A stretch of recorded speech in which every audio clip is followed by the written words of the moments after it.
ನನ್ನೆಲ್ಲ ಪ್ರೀತಿಯ ಸ್ಪರ್ಧಾ ಆಕಾಂಕ್ಷಿಗಳಿಗೆ ಎಜುಕ್ರಿಯೇಟಿವಿಟಿ ಯೂಟ್ಯೂಬ್ ಚಾನಲ್ಗೆ ಉತ್ಪೂರ್ವಕವಾದಂಥ ಸ್ವಾಗತವನ್ನು ಕೋರ್ತಾ ಇವತ್ತಿನ ನಾವು 6ನೇ ತರಗತಿಯ ಪೌರನೀತಿ ವಿಭಾಗದ ಅಧ್ಯಾಯ 18 ರಾಜ್ಯ ನೀತಿ ನಿರ್ದೇಶಕ ತತ್ವಗಳ ಬಗ್ಗೆ ತಿಳಿಯೋಣ. ಈ ಹಿಂದಿನ ತರಗತಿಯಲ್ಲಿ ನಾವು ಅಧ್ಯಾಯ 17 ಪ್ರಜಾಪ್ರಭುತ್ವದ ಬಗ್ಗೆ ತಿಳ್ಕೊಂಡಿದ್ವಿ.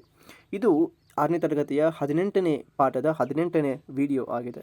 ಇವತ್ತಿನ ದಿನ ನಾವು ರಾಜನೀತಿ ನಿರ್ದೇಶಕ ತತ್ವಗಳು ಅಂದರೆ ರಾಜ್ಯಕ್ಕೆ ಕೆಲವೊಂದಿಷ್ಟು ಪ್ರಿನ್ಸಿಪಲ್ಸನ್ನು ಡೈರೆಕ್ಟ್ ಮಾಡ್ತಾವೆ. ಅದಕ್ಕೆ ನಾವು direct principle of state policies ಅಂತ ಕೂಡ ಹೇಳ್ತೀವಿ. ಇಂಗ್ಲೀಷ್ನಲ್ಲಿ ಅದಕ್ಕೆ ನಾವು DPSPs ಅಂತ ಕೂಡ ಅದನ್ನು ಹೇಳ್ತೀವಿ. ಅದನ್ನು ಓದೋರು ಪ್ರತಿಯೊಬ್ಬರು ಕೂಡ ಓದಲೇಬೇಕಾಗ್ತದೆ. ಈಗ ಒಂದು ಬೇಸಿಕ್ ಕಾನ್ಸೆಪ್ಟ್ ಅಂತ ಬಿಲ್ಡ್ ಮಾಡಲಿಕ್ಕೆ 6ನೇ ತರಗತಿ ಒಳಗಡೆ ಕೊಟ್ಟಿರ್ತಾರೆ ಅವರು. ಅವುಗಳನ್ನು ಸಣ್ಣ ಪಾಯಿಂಟ್ಸ್ ಕೂಡ ಇರ್ತಾವಂದರೆ ಕೂಡ ನಾವು ಮರೆಮಾಚ್ಕೊಳ್ಬಾರ್ದು. ಪ್ರತಿಯೊಂದು ಕೂಡ ಇಂಪಾರ್ಟೆಂಟ್ ಆಗ್ತದೆ. ಸೊ ಇವತ್ತಿನ ದಿನದೊಳಗೆ ನಾವು ರಾಜ್ಯ ನಿರ್ದೇಶಕ ತತ್ವಗಳು ಅಂದರೆ ಏನು ಮತ್ತು ಅದರ ಪ್ರಾಮುಖ್ಯತೆಗಳೇನಿರ್ತಾವೆ, ಎಲ್ಲೆಲ್ಲಿ ಮತ್ತು ಹೇಗೆ ಅದು ಕೆಲಸ ಮಾಡ್ತದೆ ಅನ್ನೋ ತಿಳ್ಕೊಳ್ಳೋಣ.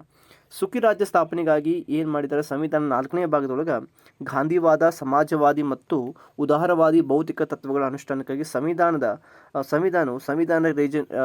ಸಂವಿಧಾನವು ರಾಜ್ಯಕ್ಕೆ ನೀಡಿದ ಮಾರ್ಗದರ್ಶಿ ಸೂತ್ರಗಳೇ ರಾಜನೀತಿ ನಿರ್ದೇಶಕ ತತ್ವಗಳು ಅಂತ ಹೇಳ್ತವೆ. ಒಂದು ರಾಜ್ಯ ಹೆಂಗೆ ಆಡಳಿತ ನಡೆಸಬೇಕು, ಅಲ್ಲಿ ಗಾಂಧಿವಾದಿ ಇರಬೇಕು, ಸಮಾಜವಾದಿ ಕೂಡ ಇರಬೇಕು, ಉದಾರವಾದಿ ತತ್ವಗಳು ಇರಬೇಕು.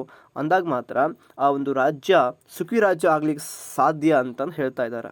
ಸೊ ಹಾಗಾದರೆ ಇದರ ಪ್ರಾಮುಖ್ಯತೆಗಳಂದ್ರೇನು? ಇಲ್ಲಿ ರಾಜ್ಯ ಅಂತ ಬಂದಾಗ ಅದನ್ನು ಏನು ಕನ್ಸಿಡರ್ ಮಾಡ್ತಾರೆ, ಒಂದು ದೇಶ ಅಂತ ಕನ್ಸಿಡರ್ ಮಾಡ್ತಾರೆ. ಕೇವಲ ಸ್ಟೇಟ್ಸ್ಗಳು ಅಷ್ಟೇ ಅಲ್ಲ, ಕೇಂದ್ರ ಹಾಗೂ ರಾಜ್ಯ ಸರ್ಕಾರಗಳಿಗೆ ಸಂವಿಧಾನ ನೀಡುವ ಇವು ನಿರ್ದೇಶನಗಳಾಗಿವೆ ಅಂತ ಅರ್ಥ ಮಾಡ್ಕೊಳ್ಬೇಕಾಗ್ತದೆ.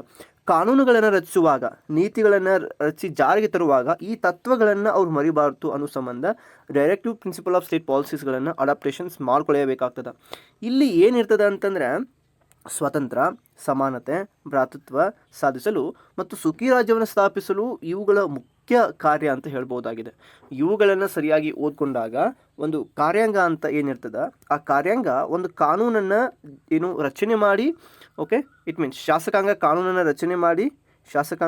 ರಚನೆ ಮಾಡಿ ಕಾರ್ಯಾಂಗ ಜಾರಿಗೆ ತರುವಂಥ ಕೆಲಸ ಮಾಡ್ತದೆ. ಸೊ ಇಲ್ಲಿ ನಾವು ಇವುಗಳನ್ನು ಅರ್ಥ ಮಾಡ್ಕೊಳ್ಳುವಂಥ ವಿಚಾರವನ್ನು ಮಾಡಬಹುದಾಗಿದೆ. ಇನ್ನು ಗಣರಾಜ್ಯ, ಭಾರತ ಒಂದು ಗಣರಾಜ್ಯ ಹೌದಲ್ವಾ? ಈ ಗಣರಾಜ್ಯ ಅಂದಾಗ ಈ ಕೆಳಗಿನ ಸೂತ್ರಗಳನ್ನು ರಾಜನೀತಿ ತತ್ವಗಳಲ್ಲಿ ಕೆಲವೊಂದಿಷ್ಟು ಪ್ರಮುಖವಾದಂಥ ಮಾಹಿತಿಯನ್ನು ಅಲ್ಲಿ ಅಳವಡಿಸಲಾಗಿದೆ. ಈಗ ಸಾಮಾಜಿಕ ನ್ಯಾಯ ಕೊಡೋದು, ಸಮಾಜದಲ್ಲಿರುವಂತಹ ಪ್ರತಿಯೊಬ್ಬ ಮೇಲು ಕೀಳು, ಬಡವ ಬಲ್ಲಿದಾನದೆ ಸಾಮಾಜಿಕವಾದಂಥ ಸೋಷಿಯಲ್ ಜಸ್ಟಿಸ್ ಕೊಡೋದು. ದುರ್ಬಲರಿಗೆ ಸಾಮಾಜಿಕ ನ್ಯಾಯ ಅಂದರೆ ಅತಿ ಪೂರ್ತಿ ಕಡೆಗಣಿಸಿದವರಿಗೆ, ಮಹಿಳಾ ಮತ್ತು ಶಿಶು ಕಲ್ಯಾಣಕ್ಕೆ ಒತ್ತು ಕೊಡೋದು, ಕಾರ್ಮಿಕರ ಕಲ್ಯಾಣಕ್ಕೆ ಒತ್ತು ಕೊಡೋದಾಗಿರ್ಬೋದು, ಅಸಹಾಯಕರಿಗೆ ನೆರವು ಸಹಾಯವನ್ನು ಮಾಡೋದಾಗಿರ್ಬೋದು. ಆಮೇಲೆ ಏಕರೂಪ ನಾಗರಿಕ ಸಂಹಿತೆ ಅಂದರೆ ಈ ಒಂದು ದೇಶ ಒಂದು ಕಾನೂನು ಅಂತ ಏನಿದೆಯಲ್ಲ, ಸೊ ಅದೇ ವಿಚಾರವನ್ನು ಯೂನಿಫಾರ್ಮ್ ಸಿವಿಲ್ ಕೋಡ್ ಅಂತ ನಾವೇನು ಇಂಗ್ಲೀಷಲ್ಲಿ ಮಾತಾಡ್ತೀವಿ. ಒಂದು ರಾಜ್ಯ ಇರ್ತದೆ, ಅಲ್ಲಿ ಹಲವಾರು ಏನಿರ್ತಾರೆ, ಧರ್ಮೀಯರು ಇರ್ತಾರೆ. ಪ್ರತಿಯೊಂದಕ್ಕೂ ಒಂದೊಂದು ಕಾನೂನುಗಳ ರಚನೆ ಮಾಡ್ತಾ ಹೋದರೆ ಅಲ್ಲಿ ಏನಾಗ್ತದೆ, ಅಲ್ಲಿ ಸಮಾಜದೊಳಗೆ ಯೂನಿಫಾರ್ಮಿಟಿ ಬರೋಂಗಿಲ್ಲ. ಸೊ ಈ ಉದ್ದೇಶ ಇಟ್ಕೊಂಡು ಏಕರೂಪ ನಾಗರಿಕ ಸಂಹಿತೆ ಕೂಡ ರಾಜ್ಯ ನಿರ್ದೇಶಕ ತತ್ವ DPSP ಒಳಗಡೆ ಮಾತಾಡ್ತಾರೆ. ಇದನ್ನು ಕೂಡ ನಾವು ಅರ್ಥ ಮಾಡ್ಕೋಬೇಕು. ಇನ್ನೊಂದು ಮುಖ್ಯ ಇಂಪಾರ್ಟೆಂಟ್ ವಿಷಯ ಏನಂತ ಮದ್ಯಪಾನ ನಿಷೇಧ ಮಾಡೋದು. ಇದನ್ನು ಕೂಡ ಮಹಾತ್ಮ ಗಾಂಧೀಜಿಯವರು ಇದನ್ನು ಬಹಳ ಬಗ್ಗೆ ಇದರ ಒತ್ತು ಕೊಡ್ತಾರೆ. ಆದರೆ ಕೂಡ ಯಾವುದೇ ಕಾರಣಕ್ಕೂ ಈ ಒಂದು ಮದ್ಯಪಾನ ನಿಷೇಧ ಮಾಡಲೇಬೇಕು ನೀವು ಅಂತಂದು ಅನೇಕ ಬಾರಿ ಕೂಡ ಕೋರ್ಟ್ನಲ್ಲಿ ಹೋಗಿ ದಾವೆ ಹೂಡಿದ್ರು ಕೂಡ ಅದು ಸರ್ಕಾರದ ನಿಲುವಕ್ಕೆ ಬಿಟ್ಟಿದ್ದು. ಅರ್ಥ ಆಯ್ತಾ? ಸೊ ಹೀಗಾಗಿ ಇದು ಡೈರೆಕ್ಷನ್ ಮಾಡಿದ ಹೊರತು ಕೂಡ ಇದನ್ನು ಮಾಡಲೇಬೇಕು, ನೀವು ಖಂಡಿತವಾಗ್ಲೂ ಮಾಡಲಿಲ್ಲ ಅಂತಂದರೆ ನಡೆಯಂಗಿಲ್ಲ ಅಂತ ಯಾವುದೇ ಕಾರಣಕ್ಕೂ ಎಲ್ಲಿ ಕೂಡ ಹೇಳಿಲ್ಲ. ಅದನ್ನು ಕೂಡ ನಾವು ಅರ್ಥ ಮಾಡ್ಕೋಬೇಕು. ಇನ್ನೊಂದು ಕೃಷಿ ಮತ್ತು ಪಶು ಸಂಗೋಪನೆಯ ಸಂಘಟನೆ, ಇದನ್ನು ಕೂಡ ನಾವು ಅರ್ಥ ಮಾಡ್ಕೋಬೇಕಾಗ್ತದೆ. ಕರ್ನಾಟಕದಲ್ಲಿ ಕರ್ನಾಟಕ ಪಶು ಹತ್ಯೆ ಪ್ರತಿಬಂಧಕ ಪಶು ಸಂರಕ್ಷಣಾ ಕಾಯ್ದೆ 2026 ಜಾರಿ ಬಂದಿದೆ. 2020 ಜಾರಿ ಬಂದಿದೆ. ಇದು ನಮಗೆ ಗೊತ್ತಿರಬೇಕಾಗ್ತದೆ. ಇನ್ನು ಪರಿಸರ ರಕ್ಷಣೆ ಮತ್ತು ಅಭಿವೃದ್ಧಿ ಮಾಡಬೇಕು, ಐತಿಹಾಸಿಕ ಸ್ಮಾರಕಗಳ ರಕ್ಷಣೆ ಮಾಡೋದು, ಅಂತಾರಾಷ್ಟ್ರೀಯ ಶಾಂತಿ ಭದ್ರತೆಗಳನ್ನು ಕಾಪಾಡೋದು, ಇವು ಕೂಡ ಅದಾಗಿದೆ. ಇನ್ನು ಸಾಮಾಜಿಕ ನ್ಯಾಯ ಅಂದರೆ ಏನು, ಅನೇಕ ಜನರಿಗೆ ಪ್ರಶ್ನೆ ಇರ್ತದೆ. ಇಲ್ಲಿ ಸಮಾಜದೊಳಗೆ ಅನೇಕ ಜಾತಿ, ಧರ್ಮ, ಲಿಂಗ, ಭಾಷೆ, ವರ್ಣ, ಪ್ರದೇಶ, ಅಂತಸ್ತು ಭೇದ ಭಾವ ಇಲ್ಲದೆ ಎಲ್ಲ ನಾಗರಿಕರಿಗೆ ರಕ್ಷಣೆ ನೀಡೋದು, ಎಲ್ಲರನ್ನು ಸಮಾನ ದೃಷ್ಟಿ ನೋಡೋದು, ಅದುವೇ ಸಾಮಾಜಿಕ ನ್ಯಾಯ ತಾನೆ. ಇಲ್ಲಿ ಏನಿರ್ತದೆ ಅಂತಂದರೆ ನಾವು ಅರ್ಥ ಮಾಡ್ಕೋಬೇಕು. ಇಲ್ಲಿ ಹಿಂದುಳಿದ ವರ್ಗಗಳ ಹಿತಾಸಕ್ತಿ ಇರ್ತದೆ. ಅವರನ್ನು ಸರಿಯಾಗಿ ಸ್ಯಾಲ್ರಿ ಕೊಡೋದಾಗಿರ್ಬೋದು, ಅವರಿಗೆ ಜೀತ ಪದ್ಧತಿ ನಿರ್ಮೂಲನೆ ಮಾಡೋದು, ಅವ್ರ ಮಕ್ಕಳ ಮೇಲೆ ಶೋಷಣೆಗಳ ನಿರ್ಮೂಲನೆ ಮಾಡೋದಾಗಿರ್ಬೋದು, ಮತ್ತು ಸ್ತ್ರೀಯರಿಗೆ ಸಮಾನವಾದ ಹಕ್ಕು ನೀಡೋದು ಮತ್ತು ಅವರನ್ನು ಗೌರವಿಸೋದು, ಇವೆಲ್ಲ ಏನಾಗಿದೆ ಸೋಷಿಯಲ್ ಜಸ್ಟಿಸ್ಗೆ ಸಂಬಂಧಪಟ್ಟವ. ಓಕೆ, ಈಗ ನಿಮ್ಗೆ ಯಾವುದಾದೊಂದು ಪ್ರಬಂಧ ಕೇಳಿದಾಗ ಸಾಮಾಜಿಕ ನ್ಯಾಯ ಅಂತಂದರೆ ಜಾತಿ, ಧರ್ಮ, ಲಿಂಗ, ಭಾಷೆ, ವರ್ಣ ಮತ್ತು ಪ್ರದೇಶಗಳ ಅಂತಸ್ತುಗಳ ಭೇದ ಭಾವವಿಲ್ಲದೆ ಎಲ್ಲ ನಾಗರಿಕರಿಗೆ ಸಮಾನವಾದ ರಕ್ಷಣೆ ನೀಡೋದಕ್ಕೆ ಸಾಮಾಜಿಕ ನ್ಯಾಯ, ಸೋಷಿಯಲ್ ಜಸ್ಟಿಸ್ ಅಂತ ಹೇಳ್ತೀವಿ. ಈಗ ಸಂವಿಧಾನ ಹಲವಾರು ಸಲಹೆ ಮತ್ತು ನಿರ್ದೇಶನಕ್ಕೆ ಒಳಗಾಗಿದೆ, ರಾಜ್ಯಕ್ಕೆ ನೀಡೈತಿ ಅಂತ ನಾವು ಒಪ್ಕೊಳ್ತೀನಿ.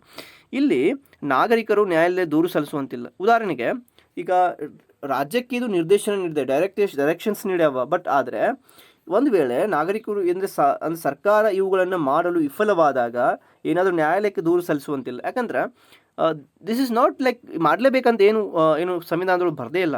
ಸೊ ಹೀಗಾಗಿ ಜಸ್ಟ್ ಡೈರೆಕ್ಷನ್ ಕೊಡೋದ್ರಿಂದ ಒಂದು ವೇಳೆ ನೀವು ಕೋರ್ಟಲ್ಲಿ ದಾವೆ ಹಾಕಿದರೂ ಕೂಡ ಅದೇನಾಗಲ್ಲ, ಸಕ್ಸಸ್ ಆಗೋದಿಲ್ಲ. ಇನ್ನು ಅದ್ರ ಜೊತೆಗೆ ಉದಾಹರಣೆಗೆ 7 ದಶಕಗಳು ಕಳೆದರೂ ಕೂಡ ಸರ್ಕಾರ ಮದ್ಯಪಾನ ನಿಷೇಧ ಕಾನೂನು ತಂದಿಲ್ಲ. ಈ ನಿಟ್ಟಿನಲ್ಲಿ ನ್ಯಾಯಾಲಯದಲ್ಲಿ ದೂರು ಸಲ್ಲಿಸುವಂತಿಲ್ಲ ಅಂತ ಅರ್ಥ ಆಗ್ತದೆ.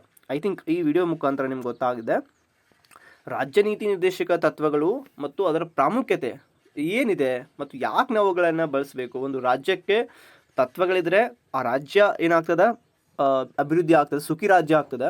ಮತ್ತು ಒಂದು ರಾಜ್ಯದೊಳಗಡೆ ಯಾವುದೇ ಕಾನೂನುಗಳನ್ನು ರಚನೆ ಮಾಡಬೇಕಾದಾಗ ಅಲ್ಲಿ ಗಾಂಧಿವಾದ, ಸಮಾಜವಾದಿ, ಉದಾರವಾದ ತತ್ವಗಳನ್ನ ಇಟ್ಕೊಂಡು ಏನು ಮಾಡಬೇಕಾಗ್ತದೆ ಮತ್ತು ವಿಶೇಷವಾಗಿ ಸಾಮಾಜಿಕ ನ್ಯಾಯ ಅನ್ನೋದು ಇರಬೇಕಾಗ್ತದೆ ಅಂತ ಅಲ್ಲಿ ಹೇಳ್ತಾ ಹೋಗ್ತಾರೆ. ಐ ಥಿಂಕ್ ಈ ಒಂದು ವಿಡಿಯೋ ನಿಮಗೆ ಅರ್ಥ ಆಗಿದೆ ಅಂದ್ಕೊಳ್ತಾ ಇದ್ದೀನಿ. ಮತ್ತೆ ಮುಂದಿನ ವಿಡಿಯೋದೊಳಗೆ ನಾವು ಅಧ್ಯಾಯ 19 ಮಾನವ ಹಕ್ಕುಗಳು ಮತ್ತು ಅದ್ರ ಜೊತೆಗೆ ಮೂಲಭೂತ ಹಕ್ಕುಗಳು ಮತ್ತು ಅದರ ಕರ್ತವ್ಯಗಳ ಬಗ್ಗೆ ನಾವು ಚರ್ಚೆ ಮಾಡ್ತಾ ಹೋಗೋಣ. ನನ್ನೆಲ್ಲ ವಿಡಿಯೋಗಳಿಗೆ ನೀವು ಸಪೋರ್ಟ್ ಮಾಡಿದರೆ ಮತ್ತು ಹೀಗೆ ಸಹಕಾರ ಕೊಟ್ಟರೆ ನಾನು 6ರಿಂದ 10ನೇ ತರಗತಿ ಎಲ್ಲ ಪಾಠಗಳನ್ನು ನಿಮಗೆ ಇದೇ ರೀತಿ ಮುಗಿಸ್ಕೊಡುವಂಥ ಪ್ರಯತ್ನವನ್ನು ಮಾಡ್ತೀನಿ.